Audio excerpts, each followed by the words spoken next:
Shalom, selamat pagi dan salam sehat kami sampaikan kepada seluruh jemaat Tuhan dimanapun berada. Doa dan harapan kami, kiranya saudara dalam keadaan sehat dan sukacita. Terlebih kiranya saudara dan kita semua selalu dalam lindungan Tuhan kita Yesus Kristus. Saudaraku yang kekasih, sebelum kita memulai aktivitas hari ini, biarlah kita terlebih dahulu diteguhkan oleh firman Tuhan. Kita berdoa. Damai sejahtera dari Allah yang melampaui segala akal, itulah kiranya yang memelihara hati dan pikiranmu dalam Kristus Yesus Tuhan kita. Amin.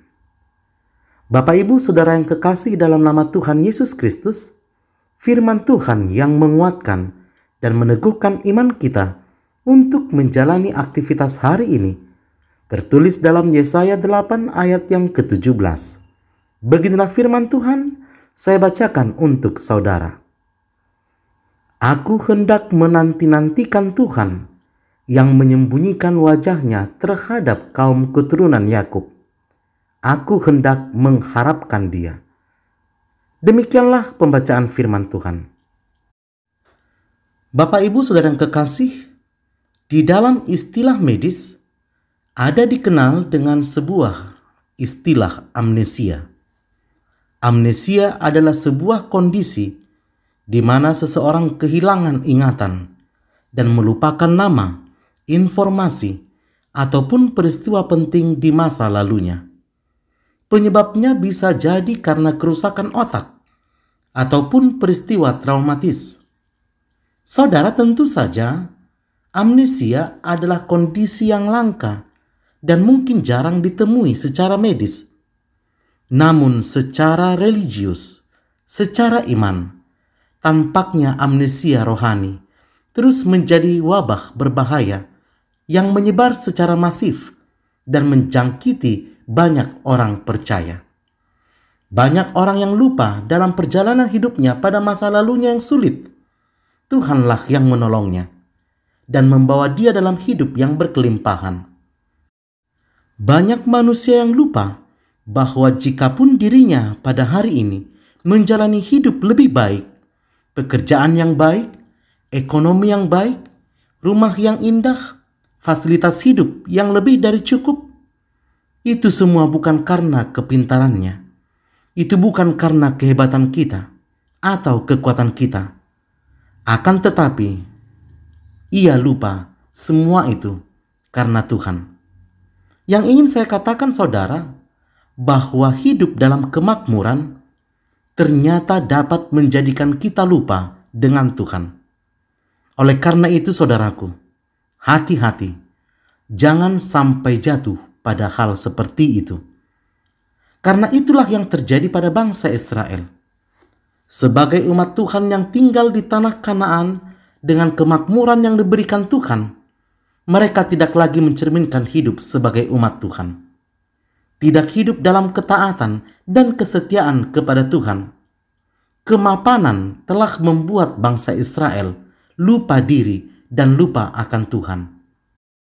Dalam perjalanan kehidupan yang mereka jalani, Tuhan bukan lagi sebagai pemimpin, tetapi malah digantikan dengan kehebatan diri sendiri dan penyembahan berhala.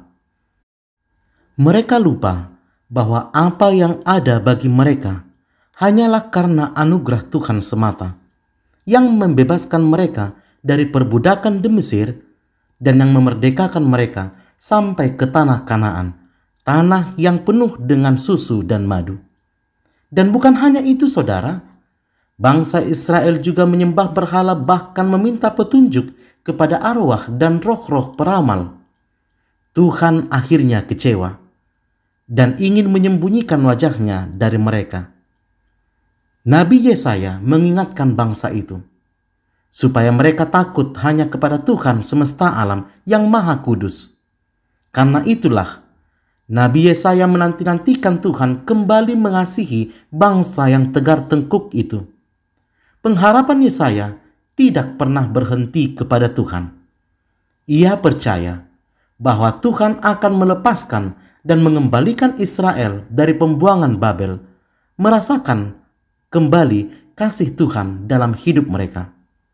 Saudaraku yang kekasih, di dalam perikop ini, Allah menunjukkan sikap yang kecewa terhadap bangsa Israel.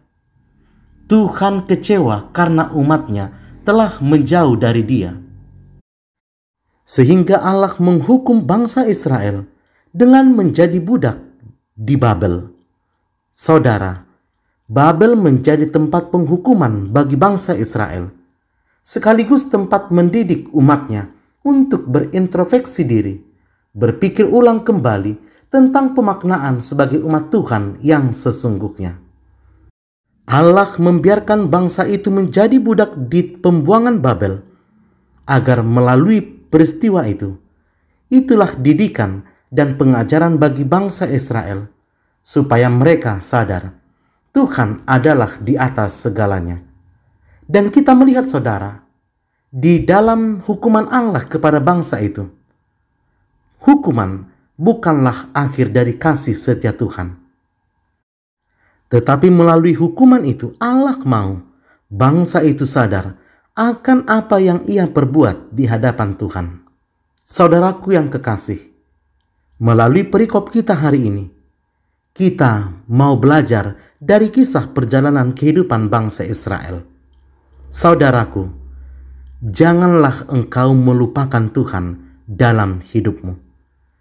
Janganlah engkau melupakan pertolongan Tuhan yang begitu ajaib, yang begitu luar biasa di dalam kehidupan kita, agar Ia tidak menyembunyikan wajahnya atasmu. Kita melihat perjalanan kehidupan bangsa Israel ketika mereka melupakan Tuhan dalam perjalanan hidup mereka. Ketika bangsa itu lupa akan karya Tuhan dalam kehidupan mereka, akhirnya Tuhan kecewa atas bangsa itu.